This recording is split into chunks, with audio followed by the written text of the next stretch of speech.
My heart filled with pride as I watched my daughter round second base. Then the outfielder made an error and threw the ball back into the field. Brooke didn't even slow down, watching the left fielder's throw. I held my breath as Brooke barely managed to intercept the relay to third base. How many times had I told her to never make the first or last out of the inning at third base? The fans on our side of the field let out a collective sigh. It was the bottom of the ninth inning in the district championship game. 9 innings. After the game ended, the score was tied, and now, in the second overtime, Brooke had hit a triple at the start of the game. I've been a baseball fan my entire life, but I've never been as excited or as nervous as I was in that moment. My daughter seemed determined to win the game, even if she had to do it all by herself. The next batter struck out on 3 pitches. Now, we had 1 out and a runner on third. The next batter hit the ball to third base. Their girl playing third was good. She watched as Brooke returned to the bag, then threw the ball to first base, adding a bit of speed. Brooke sprinted home. I couldn't make a sound. A lump the size of an apple formed in my throat. It felt like everything was happening in slow motion. The first baseman caught the ball and threw it to the catcher. Brooke slid toward the back of the plate just as the catcher reached out to tag her. It was so incredibly close. Time stood still as everyone waited for the umpire's decision. After what seemed like an eternity, he spread his arms out and down, palms level with the ground. An uproar erupted.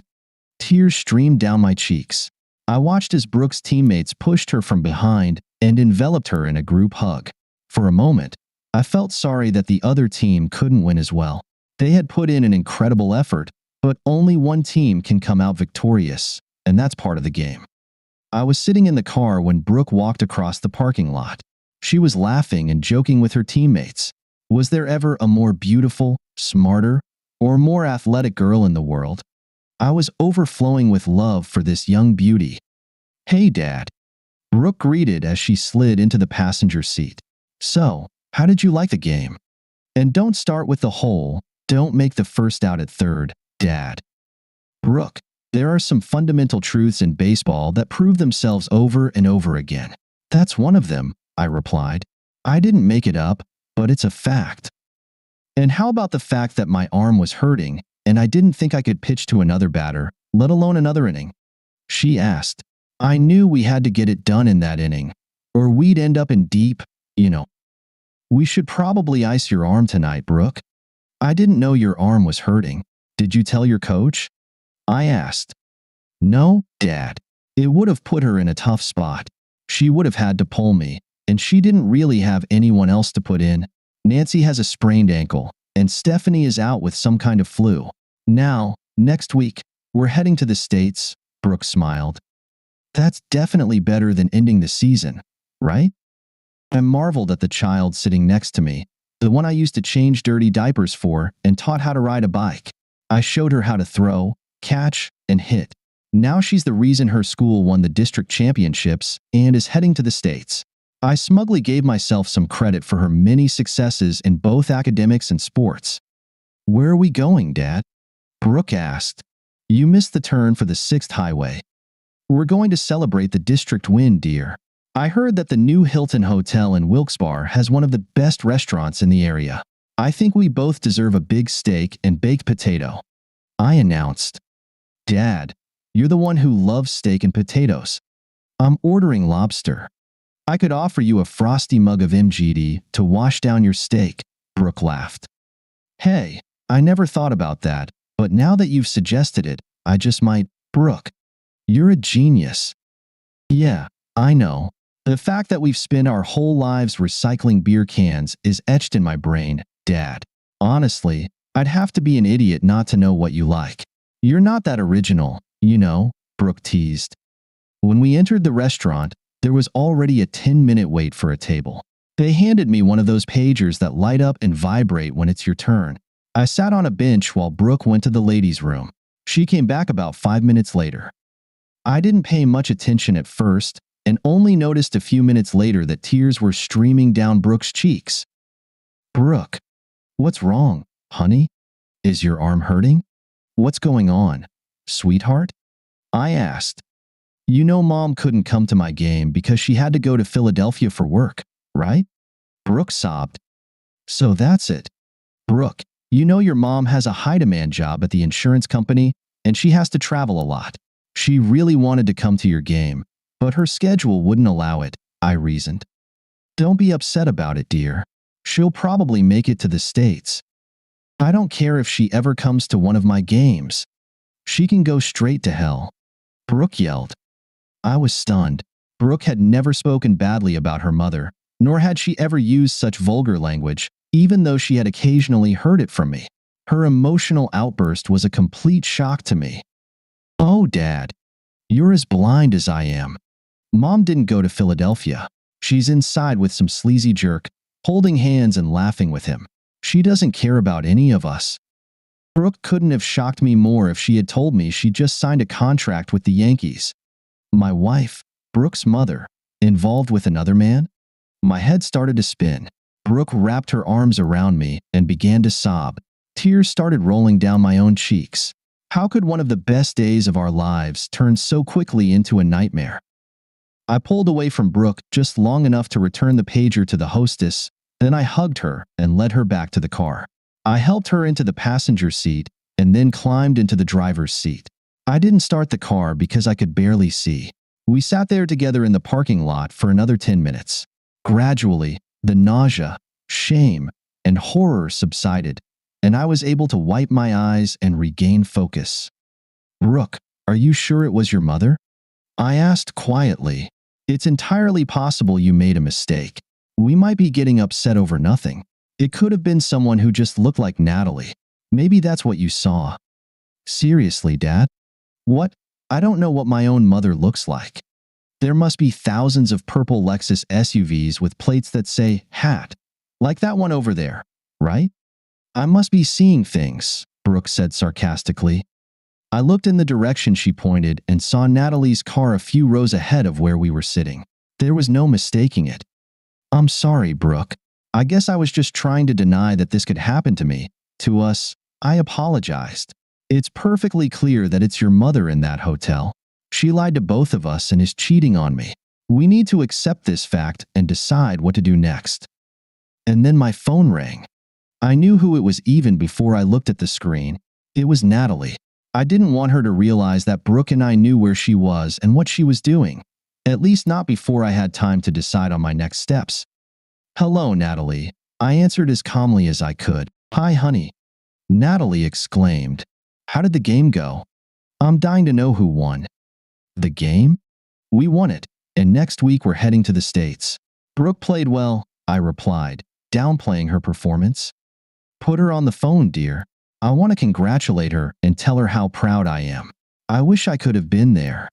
Natalie lied. Well, she's with some of her teammates right now, Natalie. I'll pass along the message, I promised. Are you in Philadelphia? I'm driving down Broad Street as we speak, Natalie laughed. The traffic's slow, so I thought I'd call and see how everything went. Be careful in that new car, Natalie. You're in your Lexus, right? I inquired. Of course, Tim. I love this car. It's so safe and much less of a gas guzzler than your Ford. I've got to go, Tim. I'm almost at the hotel. Love you, and I'll call you again tomorrow, she promised. I hung up the phone and looked at Brooke. It seemed like she was about to break down again. Then she snorted and smiled at me. Screw her. Right, Dad? Brooke asked rhetorically. We'll be just fine without her. Maybe even better. We will, as long as you stop using bad language, young lady. Things may have turned to crap, but that's no reason to act like you're from the lower class. I raised you better, I scolded. Sorry, I was just so angry, and it felt like only curse words could fit the situation, Brooke explained. I feel better now, but I'm worried about you, Dad. At first, all I could think about was how little my game meant to her. She'd rather sneak off and sleep with some guy than watch me play in the district championship. I didn't even think about how awful you must feel. Well, yeah, it hurts. I admit that. I don't know what to do next. It's such a shock. I can't even think straight. Really, Dad? I thought you'd kick her out so fast it would make her head spin. She has absolutely no respect for either of us. Even without the guy, her lies alone would be enough to divorce her, don't you think? Brooke asked. It seems like it would be, but over the years I've learned it's better to think things through rather than act impulsively. I can always file for divorce. I just need to be sure it's the right course of action, I replied. Dad, do you have a spare key to Mom's car? If you do, could you give it to me, please? I do, Brooke, but why do you need it? I asked. I think it would be the final proof. If the key fob works on that car over there, we'll know for sure that Mom didn't stop at some hotel in Philadelphia, Brooke reasoned. I handed Brooke the key, and she quickly jogged over to the car. As she approached, she pressed the button on the fob, and I saw the headlights blink. To my surprise, Brooke got inside and started Natalie's car. She waved at me as she drove past. I quickly started my own car and turned around to follow her. I didn't have to follow her far. She drove a block, pulled into a parking lot, went all the way to the back corner, and jumped out. Approaching my car, she pressed the button to lock Natalie's car, then climbed back into mine. This is just a small taste of what Mom's life is going to be like, Brooke laughed. Imagine when she can't find her car. She won't be able to report it stolen in Philadelphia. Her story will fall apart under police questioning. If she reports it stolen here, she'll have to explain why the car is here when she said she drove it to Philadelphia. Lies make everything more complicated. I didn't know whether to be proud of Brooke or to schedule her an appointment with a psychiatrist. I would have never come up with such a brilliant idea, but the more I thought about it, the more I liked it. Let Natalie find out firsthand how lies can come back to bite you. We stopped at a fast food place a few miles down the road and had some fries and a burger. Then we headed home. Brooke started asking some thought-provoking questions. How long do you think Mom has been sneaking around behind your back, Dad? Do you think she's done it many times? Why do you think she's doing it? Is she some kind of sex maniac or something? How has your personal life with her been? Brooke, I've thought about it. Lately, she's been really kind to me in the bedroom. I honestly can't complain about that. As for how long and how often, I have no idea. I never thought she was particularly promiscuous, I admitted. Obviously, I had no clue that anything was wrong. I bet she started when she began acting extra sexual with you. Women do that to lessen their guilt. How long ago did she start? Brooke asked. I'm not sure. Probably around the Christmas holidays. I thought everything had been going great for the last 5 months. I know Natalie has been away more than usual, but she always seemed eager to make up for it, I admitted. For some reason, discussing intimate details of my sex life with my daughter seemed perfectly normal. We'd always been close. It brought us even closer together. For a 17-year-old, Brooke was surprisingly mature in so many ways. Sex was never a taboo topic in our home. Natalie and I felt that we should always be honest and open when discussing it with Brooke. We wanted her to understand the dangers and pitfalls of starting a sexual relationship too early. You know you need to go see a doctor for a checkup, right? You don't know who that guy has been with, do you, Dad? Everyone he slept with. You could say you've slept with too, in terms of diseases, Brooke warned. You should also get protection if you plan to keep sleeping with Mom. Brooke, I'm not going to buy protection. Wouldn't that be a clear sign that I suspect something? Your mom isn't stupid, even though she's acting like it, I added. But I can't have sex with her anymore. I've lost all desire to be intimate with her. I'll go for a checkup and just find ways to avoid her until I figure out what to do next. Just make sure you take care of yourself, Dad. I'm going to rely on you more than ever. When you decide to divorce her, I'm going to live with you. That's for sure. Brooke stated firmly. Why are you so sure it'll end in divorce, Brooke? Isn't there a chance that Natalie and I could work things out?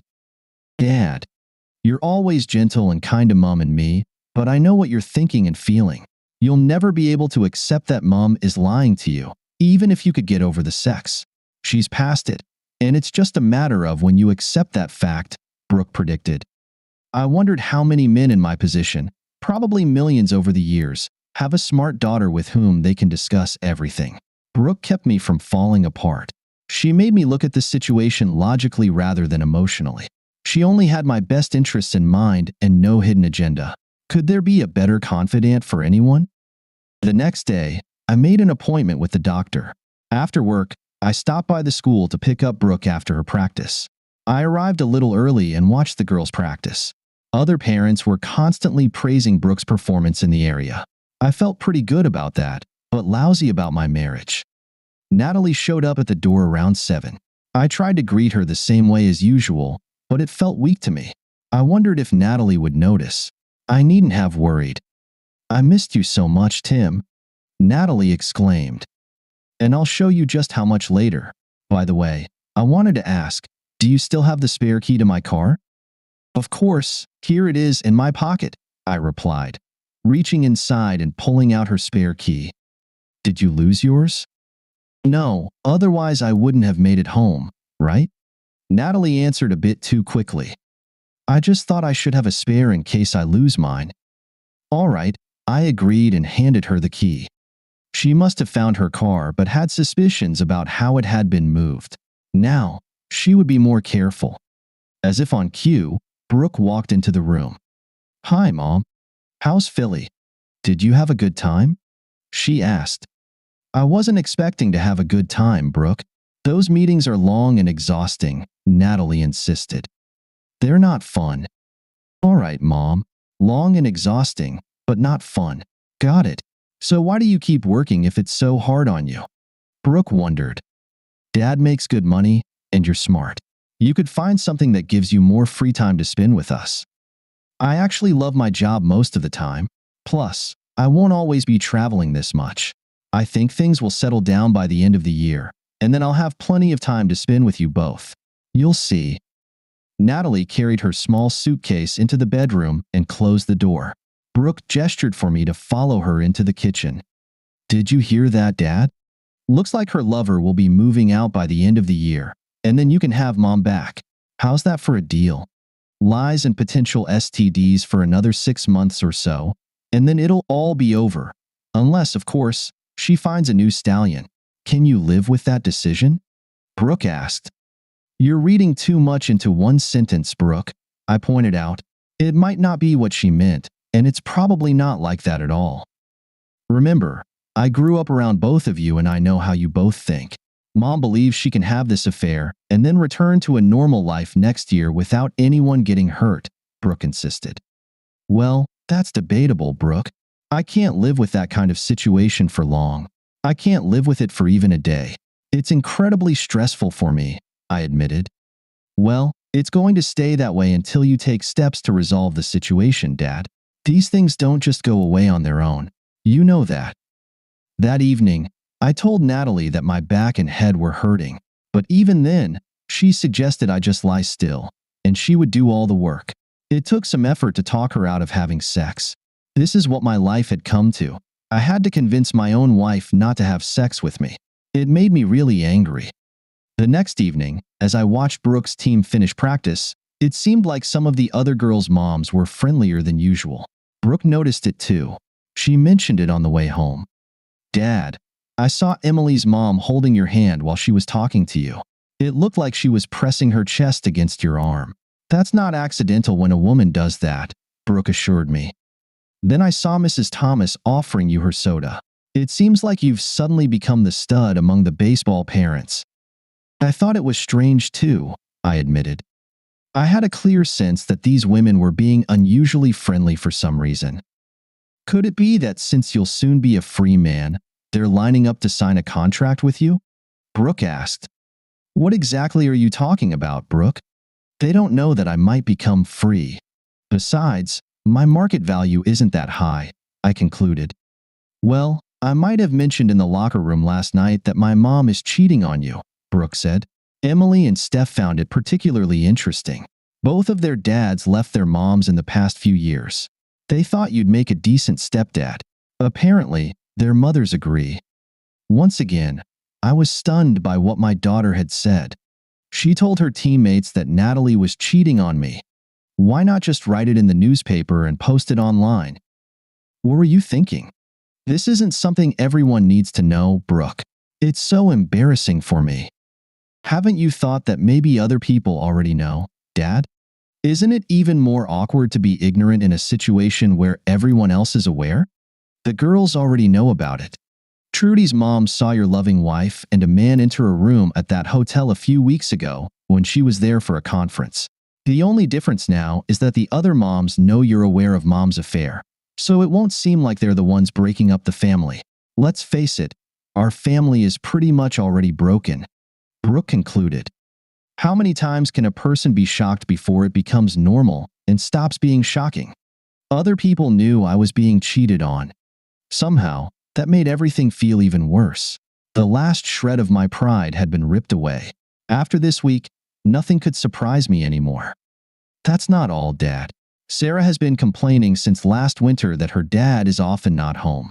Last week, she told us they're moving after Thanksgiving because her dad's insurance company is transferring him. Last night, Trudy's mom saw Sarah's dad picking her up after practice, and guess what? She recognized him as the same guy who's been sleeping with Mom. Tonight, I went to the car with Sarah and confirmed it. He's the same guy who was with her that night when I saw them. All this information made my head spin. How did the kids manage to figure out so much? Could this all be a coincidence? Is there even such a thing as coincidence? Can our children really know us that well? Why was I even pretending to think about it? All I needed was to ask Brooke. What do I do now, Brooke? I groaned. I can't think clearly anymore. Well, I'm glad you asked, Dad. I knew that for most of the soccer or baseball moms, you'd seem like a good catch. Those ladies confirmed it today. You don't have to put up with a woman who lies and cheats. You deserve better, and I'll help you get it. But first, you need to get rid of the dead weight. It was the night before Brooke's first game in the state playoffs, and Natalie had to leave on yet another business trip. She promised Brooke she would drive all day, if necessary, to make it back in time for the game. That last lie helped ease our conscience. There was a knock on the hotel room door. Room service had arrived with a bottle of champagne. I had convinced the management that the couple in room 402 was very close to us, and we wanted to surprise them. It all sounded very friendly and loving. When the door opened, I slipped a 20 into the shirt pocket of the guy delivering the champagne, took the bottle, and pushed my way inside. Behind me were Brooke, Sarah, and Sarah's mom. Natalie was lying in bed, clutching the sheet to her chest. The stallion was in a bathrobe, looking completely bewildered. We really didn't want to disturb you at work, I began. But Sarah and Brooke wanted to celebrate their district win with all their parents. The fact that Sarah hit a 2-run homer in the bottom of the 7th to tie the game, and then made the game-saving throw in the top of the 8th, while Brooke pitched a one-hitter and hit a triple in the 9th to score the winning run, seems to have slipped past both of you. Try to imagine how proud Susan and I are of the girls, and then imagine what you missed. To be honest, you can't. You should have been there, but you weren't. Susan raised 4 glasses, and I poured champagne into each one. I had managed to open the bottle before room service knocked. I handed a glass to Natalie and the stallion. To the truth and to our daughter's achievements, I made a toast. To a new direction in our lives, and to Sarah and her mom not having to move this fall. And most importantly, to smart kids and good lawyers. Sarah's mom, Susan, and I sipped the bubbly, while the girls drank soda. Don't bother coming home, Steve. Sarah and I will do just fine without you. My lawyer assures me that the settlement will allow me to keep the house and live comfortably. Sarah won't have to change schools again. You'll keep this mistress of yours, so I think that's pretty fair, Susan smirked, though without any real humor. Tim. Brooke. Natalie shouted. I love you both. Don't do anything rash. It's not what it looks like. Well, I'm glad to hear that, Natalie, I said, relieved. Because it looks like you're lying naked in bed with that lover. What part am I seeing wrong? Look on the bright side, Mom, Brooke added. You won't have to lie to avoid attending my events. You can sleep with whoever you want, anytime you want, without feeling guilty. You won't have to worry about giving Dad AIDS or any other STDs. You'll never have to see how hurt he was when he found out he was being cheated on. I know you want the same thing for Dad as I do, for him to be happy. And for some reason, I think he will be now. Thanks for everything, Mom. Just don't put me in an awkward position by showing up at any event I'm part of, okay? The four of us walked out the door, while Natalie quietly sobbed.